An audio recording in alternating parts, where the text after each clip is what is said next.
జీవితంలో ఒక్కసారైనా దర్శించాలనుకునే అద్భుత యాత్ర కైలాస మానస సరోవర యాత్ర. పూర్తి వివరాల కోసం సంప్రదించండి Shri Gayatri tours and travels. Sir నమస్తే. నమస్తే అండి. సినీ కార్మికులు తగ్గడం లేదు. అలాగే సినీ నిర్మాతలు తగ్గడం లేదు.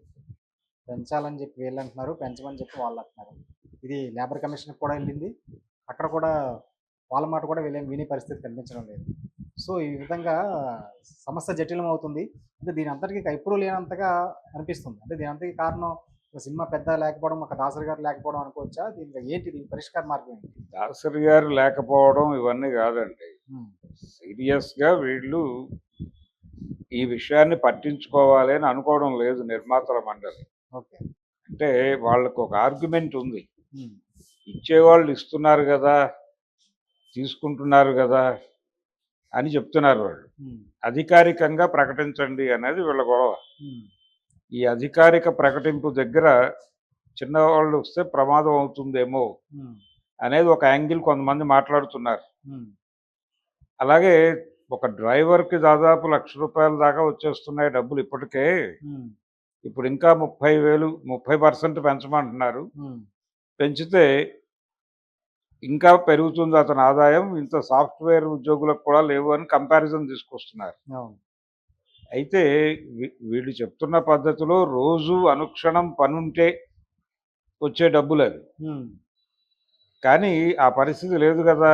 హ్మ్. అందరికీ అన్ని సమయాల్లోనూ పని ఉండటం లేదు గదా! హ్మ్. ఉన్నప్పుడు ఇచ్చే వేతనాల గురించి రోజువారీ వేతనం కదా వీళ్ళకిచ్చేది. హ్మ్. పని ఉన్నప్పుడు ఇచ్చే వేతనం. కాబట్టి అది చాలటం లేదు అని వాళ్ళు అడుగుతున్నారు. హ్మ్. మాక్సిమం 1500 అలా వస్తున్న వాళ్ళు కూడా ఉన్నారు రోజువారీ వేతనాలు. హ్మ్. అంటే ఫెడరేషన్ చెప్తున్న మాట. హ్మ్. మాకు 1500 రోజువారీ వేతనం వస్తున్న వాళ్ళు కూడా ఉన్నారు. హ్మ్. అంతకంటే తక్కువ వస్తున్న వాళ్ళు కూడా ఉన్నారు. వాళ్ళ పరిస్థితి ఏంటి? హ్మ్. అన్నిటి రేట్లు పెరిగినాయి. బియ్యం రేటు ఆ రోజున ఒకలా ఉంది. 3 ఏళ్ల క్రితం ఈరోజు ఒకలా ఉంది. హ్మ్. ప్రతి ఒక్క రేటు పెరిగింది. హ్మ్. ఈ పెరిగిన దాన్ని పెంచి ఇవ్వమని అడుగుతున్నాం మేము. హ్మ్. అంతకు మించి మేము కొత్తగా గొంతెమ్మ కోరికేం కోరటం లేదు. హ్మ్. పైగా మాకొక లెక్క ఉంది. 3 ఏళ్లకోసారి పెంచాలి అని. హ్మ్. ఆ డిమాండ్ ప్రకారమే అడుగుతున్నాం.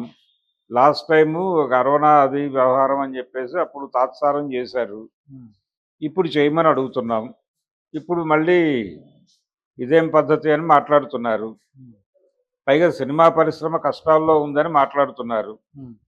సినిమా పరిశ్రమ కష్టాల్లో ఉంది. సినిమాకి ఎవరు రావడం లేదు. థియేటర్‌కి ఎవరు రావడం లేదు అంటున్నారు. హ్మ్. సరే థియేటర్‌కి ఎవరు రావడం లేదు అనే మాట కరెక్టే కావచ్చు. హ్మ్. కానీ థియేటర్‌కి ఎవరు రావడం లేదు అంటే మీకు ఇతర ప్లాట్‌ఫార్మ్స్ మీద వ్యాపారం చేస్తున్నారుగా మీరు. హ్మ్. సినిమా కన్జ్యూమ్ అవుతోంది ఎక్కడో చోట. హ్మ్.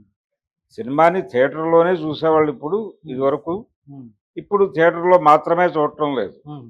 చూస్తే థియేటర్‌లో చూస్తున్నారు. లేకపోతే ఇంట్లో కూర్చొని ఓటీటీలో చూస్తారు. ఓటీటీలో చూస్తున్నారు. లేకపోతే ఎక్కడైనా దొరికితే డౌన్‌లోడ్ చేసుకొని చూస్తున్నారు. సినిమా హ్మ్. చూడటం మానలేదు. ఓకే. జనాలు సినిమాని వదిలిపెట్టారు అనే మాట బూటకం. హ్మ్.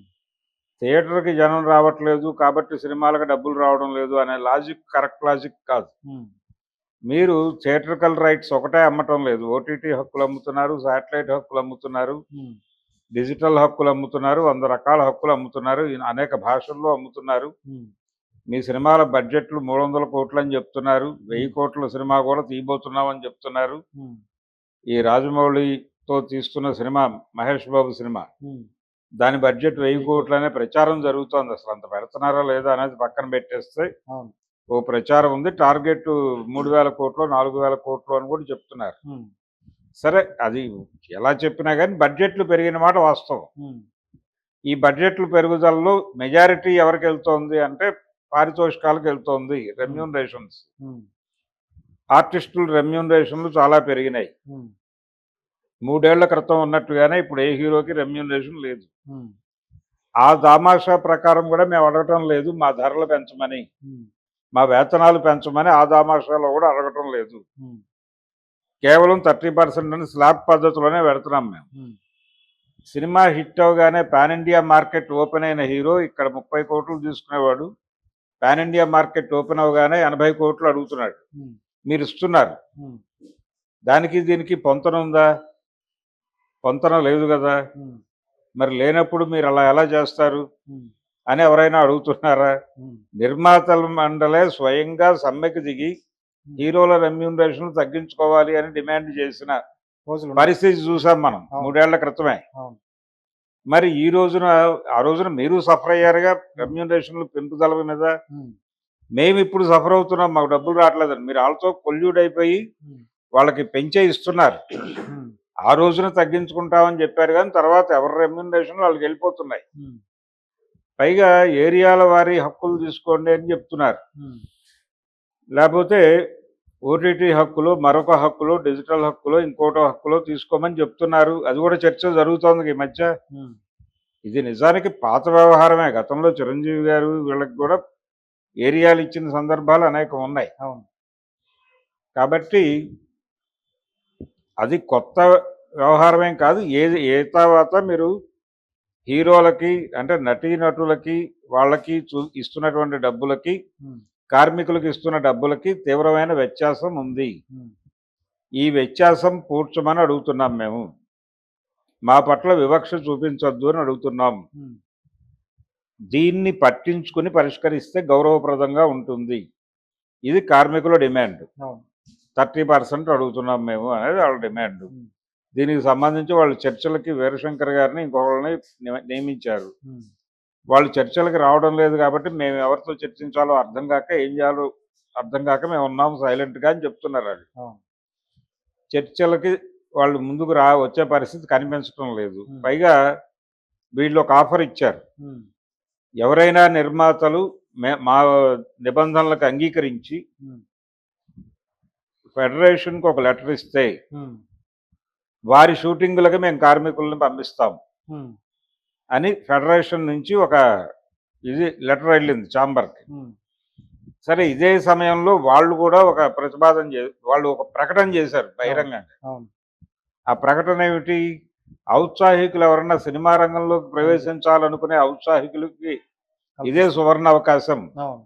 రండి, మేము వీళ్ళని రానివ్వం, ఇంకా ఉమ్, వీళ్ళని ఫిలిం నగర్ వైపు రానివ్వం, ఉమ్, కొత్త శక్తులతో సినిమాని నింపుతాం, ఆ, వచ్చేయండి మీరు. వచ్చేయండి ఉమ్, అని చెప్తున్నారు. అవును. ఈ ప్రకటన మీద మళ్ళీ వీళ్ళు మాట్లాడారు. ఉమ్, ఇక్కడ యూనియన్ కార్డు లేని వాడిని ఉమ్, ఒక్కరోజు కూడా షూటింగ్లో ఉండేవారు. అవును. టీలు అందించడానికి కూడా ఒక యూనియన్ కార్డు ఉండి తీరవాలను. అవును. అది బ్లాక్లో 2 లక్షలు అమ్ముతుందా 5 లక్షలు అమ్ముతుందా అనేది వేరే గొడవ. ఉమ్, కొరియోగ్రాఫర్లు వెనకాల ఇప్పుడు గతంలో మెడ్రాస్లో ఇండస్ట్రీ ఉన్న రోజుల్లో ఉమ్, కొంతమంది మ్యూజిక్ డైరెక్టర్లు కొంచెం ఉదారంగా ఉండేవారు. ఆ రోజుల్లో ఈ కీబోర్డులు గొడవ కాదు కదా, ఆర్కెస్ట్రా ఉండేది. ఉమ్, ఈ ఆర్కెస్ట్రాలో ఉమ్, 20 వైలన్లే రాసేవాళ్ళు. వాళ్ళు ఉమ్, రాస్తే ఒక్కొక్కసారి అవతల ఎవడికో ఇబ్బంది ఉంటుంది, ఇంట్లో గడవట్లేదండి, ఉమ్, ఈరోజు ఏదన్నా పని ఇస్తే ఆ వచ్చే డబ్బులతో గడుపుకోవాలి అని ఎవడన్నా వస్తే వాడిని కూడా అకామిడేట్ చేసేవాళ్ళు. ఉమ్, చక్రవర్తి గారు ఇలాంటివి చేసేవాడు కొంచెం. ఉమ్, సరే, ఆయన్ని కూడా కూర్చోబెట్టండి. ఉమ్, అప్పుడు 21వ వాడికి కూడా డబ్బులు వెళ్ళేవి, ఉమ్, ఆ పేమెంట్. ఆ, ఇలా నడిచిన సందర్భం ఒకటి ఉంది చరిత్రలో. ఉమ్, కానీ ఇక్కడ టోటల్గా వీళ్ళని ఇలాంటి వాళ్ళని బ్లాక్ లెగ్స్ అంటారు. ఉమ్, ఏది ఒక ఉద్యమం జరుగుతుండగా ఉమ్, దొంగ పద్ధతిలో ఉద్యమానికి వెన్నుపోటు పొడిచి వచ్చేసే వాళ్ళని, ఉమ్, ఉద్యమానికి వెన్నుపోటు పొడవడం కోసం వచ్చే వాళ్ళని బ్లాక్ లెగ్స్ అంటారు. ఉమ్, ఈ బ్లాక్ లెగ్స్తో ఇండస్ట్రీని నడపాలి అని అనుకుంటున్నారు. ఉమ్, అనుకుని వాళ్ళందరినీ నల్లకాళ్ళ మహానుభావులందరినీ పిలుస్తున్నారు. ఉమ్, రెండో వైపు యూనియన్ నుంచి ఎవరైనా అమ్ముడు పోతారేమో, కొనుగోలు చేద్దామనే టాక్స్ నడుస్తున్నాయి తెర వెనక. ఓకే. అంటే ఫెడరేషన్లో కీలకంగా ఉన్న వ్యక్తులు ఎవరు? కీలకమైనటువంటి వ్యక్తుల్ని కంట్రోల్లో తీసుకుని ఉమ్, ఈ డిమాండుల్ని నీరుగార్చేటువంటి ప్రయత్నం ఒకటి చాప కింద నీరులాగా నడుస్తోంది. ఓకే. అది ఫలవంతం అవుతుందా లేదా అనేది వేరే విషయం. కానీ ఉమ్, ఈ డిస్కషన్స్ జరగకపోవడానికి, వీటిని స్టాగ్నేట్ చేయడానికి ఇవన్నీ కారణం. ఓకే. ఈ కారణాల రీత్యా చర్చలు వాయిదాలు వేసి ఉమ్, ఈ అండర్ ప్లేలు చేస్తున్నారు. ఉమ్, అంటే కుట్రలు కుతంత్రాలు నడుస్తున్నాయి. ఓకే. ఇవి తేలితే తప్ప బహిరంగ చర్చలకి రారు. ఉమ్, ఈ లోపు మాకేం తెలుసు అని ఇండస్ట్రీ పెద్దలందరూ తప్పుకుంటున్నారు. ఉమ్, వాళ్ళు చూసుకుంటారు, మేము ఇప్పుడు సీరియస్గా సినిమాలు తీయట్లేదు ఉమ్, అని రోజు ఛాంబర్కి వచ్చి కూర్చునే ఉమ్, పెద్దలందరూ చెప్పి వెళ్ళిపోతున్నారు అక్కడి నుంచి. ఓకే. ఇక ఎఫ్డిసి చైర్మన్గా ఉండి ఉమ్, ప్రస్తుతం హైదరాబాద్లో సినిమా పరిశ్రమకు పెద్ద దిక్కుగా చెప్పుకుంటున్నటువంటి దిల్ రాజు గారు, ఉమ్, ఆయన కూడా కార్మికుల పక్షాన లేడు. ఉమ్, కార్మికులవి గొంతెమ్మ కోరికలుగానే చెప్తున్నాడు ఆయన. ఉమ్, వాళ్ళు గనక సహకరిస్తే సినిమా పరిశ్రమ బతుకుతుంది అని కష్టాలే చెప్తున్నాడు ఆయన కూడా. అవును. సినిమా థియేటర్లో 100 మంది కూడా రావట్లేదు 4 షోస్ వేస్తే, ఉమ్, అందుకని మేము థియేటర్ పగలగొట్టుకుంటున్నామని ఆ మధ్య అన్నపూర్ణ థియేటర్ ఓనర్ చెప్పినట్టు ఉమ్, అడుసుమల్లి కృష్ణమోహన్ రావు గారు ఉమ్, అదే డైలాగుని ఇప్పుడు దిల్ రాజు గారు ఇక్కడ రిపీట్ చేసి చెప్తున్నాడు. ఉమ్, అయ్యా, సినిమా 4 ఆటల మీద 50 మంది రాని పరిస్థితుల్లో మేము మీకు 30% అలా పెంచుతాం, ఉమ్, నువ్వు ఈ థియేటర్ వదిలిపెట్టేసి ఓటీటీకి అమ్ముకున్న దానిలో మాకు 30% పెంచివ్వమని అడుగుతున్నారు. ఉమ్, లేకపోతే మీరు శాటిలైట్కి అమ్ముకున్న దానిలో 30% ఇవ్వండి అని అడుగుతున్నారు. అవును. అది ఇవ్వండి పోనీ. థియేటర్ అనేది మర్చిపోక తప్పని పరిస్థితి అనే విషయం అందరికీ తెలుసు. ఉమ్, మల్టీప్లెక్స్లో ఆడుతున్నాయిగా మీ సినిమాలు. ఉమ్, మల్టీప్లెక్స్లో మీరు మొదటి రోజున 700 రూపాయల టికెట్ల రేట్లు 1200, 2000 పెట్టి అమ్మారుగా, అవును.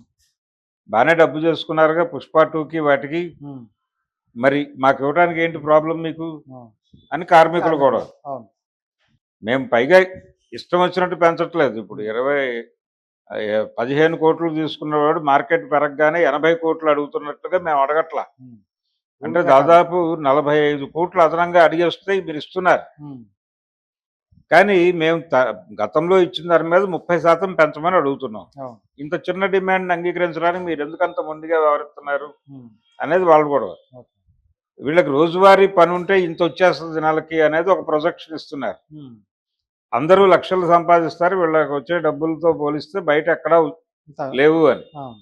వీళ్ళకి ఒకరోజు షూటింగ్ ఉంటే 4 రోజులు ఉండకపోవచ్చు. అవును. 4 రోజులు వీడి ప్రాబ్లం వల్ల వెళ్ళరు, ఉమ్, 4 రోజులు వాళ్ళ సమస్యల వల్ల పిలవరు. ఓకే. వీళ్ళు నెలలో వెళ్ళేది 5-6 రోజులు వెళ్తాడు షూటింగ్కి. ఓకే. ఈ 5-6 రోజులకి కలిపి వీడికి వచ్చేది 6000, 7000. ఉమ్, ఈ 30% పెంచితే 10,000 వస్తుంది అనేది గొడవ ఉమ్, కనీసంగా. ఉమ్, చాలా మందిని చాలా సందర్భాల్లో పిలవరు యూనియన్ నుంచి, ఉమ్, అకామిడేట్ చేస్తారు వాళ్ళు కూడా ఉన్నవాళ్ళని. ఉమ్, ఆ అకామిడేషన్లో ఒక్కొక్కసారి వీళ్ళకి సెట్ అవని ప్రొడక్షన్లోకి వీళ్ళు వెళ్ళడానికి సిద్ధపడరు, ఇంకెవడో వెళ్తాడు. ఉమ్, ఇలాంటి చాలా గందరగోళాలు ఉంటాయి యూనియన్స్లో. అవును. అందుకని ఇవన్నీ దృష్టిలో పెట్టుకుని వాళ్ళు ఒక 30%, ఇప్పుడు వాళ్ళకి నెల మొత్తం ఉపాధి ఉంటే మీరు చెప్పినట్టుగా లక్ష రూపాయల జీతం వచ్చేస్తుంది అనుకుందాం. ఉమ్, పోనీ వచ్చింది, ఉమ్, అది మంచిదే కదా, పని చేస్తున్నారు, డబ్బులు తీసుకెళ్తున్నారు. కానీ రోజువారీ దక్కేదంతా డే అండ్ నైట్ చేస్తే మీరు చెప్తున్న లెక్క డ్రైవర్కి ఉమ్, పగలు రాత్రి బండి నడపటం మాత్రమే చేస్తే వచ్చే డబ్బులు ఉమ్, మీరు చెప్తున్న రూ. 1,00,000. ఉమ్, అంటే ఒక వెహికల్ తిరుగుడు మీద మీరు క్యాలిక్యులేట్ చేసి చెప్తున్నారు. ఉమ్, అక్కడ ఎంతమంది డ్రైవర్లు మారుతారో మీరు చెప్పట్లా ప్రపంచాన్ని. ఉమ్, ఒక వెహికల్ మూమెంట్ ఆధారంగా రూ. 1,00,000 వేతనం చెల్లిస్తున్నాం మేము అనేది మీ రికార్డులో ఉంటుంది. అవును. అది చూపించి డ్రైవర్లకే రూ. 1,00,000 ఇస్తున్నామండి నెలకి, ఉమ్, మొత్తం ఇండస్ట్రీని వాళ్ళే తినేస్తున్నారంటే ఎలాగే? అవును. కరెక్ట్. వాళ్ళేమి పెద్ద పెద్ద భవంతులు కట్టుకోలేదు కదా చిరంజీవి గారు కట్టుకున్నట్టు. అవును. కాబట్టి ఇది సరైనటువంటి వ్యవహారం కాదు. వాళ్ళు 30% కాకపోతే ఇండస్ట్రీ కష్టాల్లో ఉంది, ఒక 20% పెంచుకుందాం ఈసారికి ఉమ్, అని ఏదో ఒక నెగోషియేషన్కి వెళ్ళాలి కదా, ఒక అవును. చర్చలకు వెళ్ళాలి కదా. అవును. ఒక మాట బయటకు రా, అది కూడా లేదు అసలు. టోటల్గా అవును. మీరు అసలు పని లేదు. చేయండి అన్నట్టు ఇప్పుడు ఆల్రెడీ ఇస్తున్నారు అనేది ఒక ప్రచారం ఉంది. ఉమ్, కొంతమంది ప్రొడ్యూసర్లు ఉమ్, వీళ్ళు చెప్పిన డబ్బులే ఇస్తున్నారు, ఓకే. అనధికారికంగా పని చేయించుకుంటున్నారు అనేది ఉంది. ఓకే. కాకపోతే ఈ అధికారికం చేయటం వలన చేయమని అడుగుతున్నారు. వీళ్ళు చేస్తే ఈ ఇబ్బంది ఉండదు. అవును. మేము అడగటము వారు ఇవ్వటము ఉమ్, అదేదో వాళ్ళు దాతృత్వంగా ఇస్తున్నట్టుగా పోజు కొట్టడం అనే ప్రోగ్రాం ఉండదు కదా అని వీళ్ళు అంటున్నారు. కానీ అటువైపు నుంచి ఏం మాట్లాడుతున్నారంటే ఉమ్, ఇవి అధికారిక లెక్కలుగా అధికారిక రేట్లుగా ప్రకటిస్తే ఉమ్, చిన్నా చితకా వాళ్ళు సినిమాలు తీసుకోవడానికి వస్తున్నారు. ఓటీటీలో వెబ్ సిరీస్లో అవి షూటింగ్లు జరుగుతున్నాయి. ఉమ్, వీళ్ళ మీద కూడా బర్డెన్ పడిపోతుంది కదా, చిన్న నిర్మాతలకు ఇబ్బంది కదా అనే ఒక ఆర్గ్యుమెంట్ను వీళ్ళు కౌంటర్గా లేవనెత్తారు. ఉమ్, ఆ ఆర్గ్యుమెంట్ కూడా వీళ్ళ దగ్గర సమాధానాలు ఉన్నాయి. ఉమ్, అయితే ఇది ఒక కొలిక్కి వస్తుందా రాదా అంటే వీళ్ళు ఆల్రెడీ బ్లాక్ ఫ్లాగ్స్ అని ప్రమోట్ చేస్తున్నారు. ఉమ్, మీరు రండి, మేము అన్ని డిపార్ట్మెంట్లో ఉమ్, అంటే డైరెక్షన్ డిపార్ట్మెంట్ నుంచి మొదలు పెడితే జూనియర్ ఆర్టిస్టుల వరకు ఉమ్, ఔత్సాహికులు ఎవరు వచ్చినా మేము అకామిడేట్ చేసుకోవడానికి సిద్ధంగా ఉన్నామని చెప్పారు. ఉమ్, అంటే కార్డులు నడవు అని చెప్పేసినట్టే. ఉమ్, అంటే ఫెడరేషన్ని ప్రస్తుతానికి సుషుప్తావస్థలో పెట్టిందా ఛాంబరు, ఉమ్, అసలు అధికారం ఉందా దానికి ఉమ్, అనే దాని మీద కోర్టుకు వెళ్ళాలి. ఉమ్. ఇంకొక వివాదం రైజ్ చేయడానికి ఒక అద్భుతమైన అవకాశం ఉంది.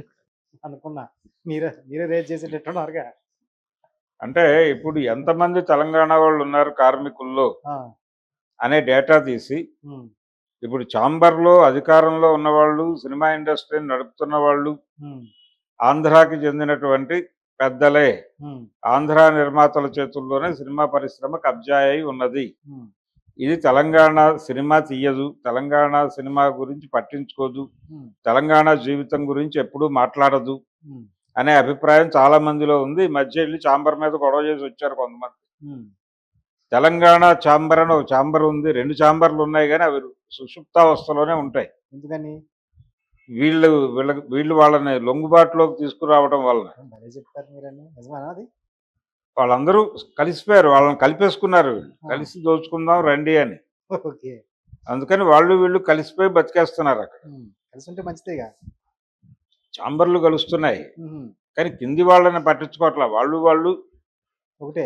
ఒకటే అయిపోయారు. ఉమ్, కానీ కింది స్థాయి వాళ్ళ మాట ఏమిటి అనేది గొడవ. ఉమ్, ఇప్పుడు గనక ఈ కార్మికుల్లో అధిక శాతం తెలంగాణ వాళ్ళు ఉంటే ఉమ్, దీన్ని తెలంగాణ పట్ల ఆంధ్ర వాళ్ళు చూపిస్తున్న వివక్షగా ప్రొజెక్ట్ చేసి ఒక ఆందోళన రూపం ఇవ్వగలిగితే, ఒక పొలిటికల్ షేప్ ఇవ్వగలిగితే అప్పుడు సీరియస్గా సమస్య పరిష్కారానికి ఎవరైనా ముందుకొచ్చే అవకాశం ఉంది. ఓకే. అంటే ఇప్పుడు ఆల్రెడీ మొన్న ఛాంబర్ మీద దాడి చేసినటువంటి పెద్దల్ని పిలిచి కూర్చోబెట్టి, ఉమ్, పాసం యాదగిరి అనుకో, ఉమ్, వాళ్ళని పిలిచి కూర్చోబెట్టి ఇందులో తెలంగాణ కార్మికులు అధికంగా ఉన్నారు, ఉమ్, హైదరాబాదులో పరిశ్రమ ఉంది, తెలంగాణలో ఉంది, అక్కడ లోకల్ నేటివ్ పీపుల్ని, సన్ ఆఫ్ ది సాయిల్ని తొక్కేస్తే అలా మీరు ఉమ్, ఎక్కడి నుంచో వచ్చి ఉమ్, అని గనక ఒక కార్యక్రమం మొదలు పెడితే కొంతవరకు కంట్రోల్లోకి వచ్చే అవకాశం ఉంది. అంటే ఇప్పుడు సినిమా ఎవరితోనో పని చేయించుకొచ్చాము కదా, అది వాళ్ళ నిర్ణయం కదా, యాజమాన్యం నిర్ణయమా? ఏమండి, యాజమాన్యం నిర్ణయమే కదా. యాజమాన్యం నిర్ణయాలు అమలు జరగకపోవచ్చు అండి. ఇక్కడ వాళ్ళ ఇష్టం కదా. కొన్ని కట్టుబాట్లు ఉన్నాయి. ఉమ్, అప్పుడు మండలి కూడా ఉండక్కర్లేదు, మండలి కూడా రద్దు చేయండి. వాళ్ళ ఇష్టం. వాళ్ళ సినిమా పెట్టుబడి తీసుకుంటారు ఎవరు కావాలితో. అప్పుడు తమిళనాడు మండలి ఎందుకు అంటున్నా నేను, మండలి అనే వ్యవస్థ ఎందుకు? అందుకే కదా ఓపెన్ మన ప్రకటన వేసారు, ఎవరు ఇంట్రెస్ట్ ఎవరైనా సరే రమ్మంటున్నారు కదా. వాళ్ళకి అవునండి, మండలి ఎందుకు అంటున్నాను నేను. అది చేయలేకపోయింది, పరిష్కారం అవ్వలేదు అక్కడ. మండలి తీసేయమనండి, అందుకే కదా ఇప్పుడు ఓపెన్ గా అందరినీ రమ్మంటున్నారు. మండలి తీసేసి ఆ మాట చెప్పమనండి. మండలి ఉంచి ఆ మాట చెప్తే కుదరదు.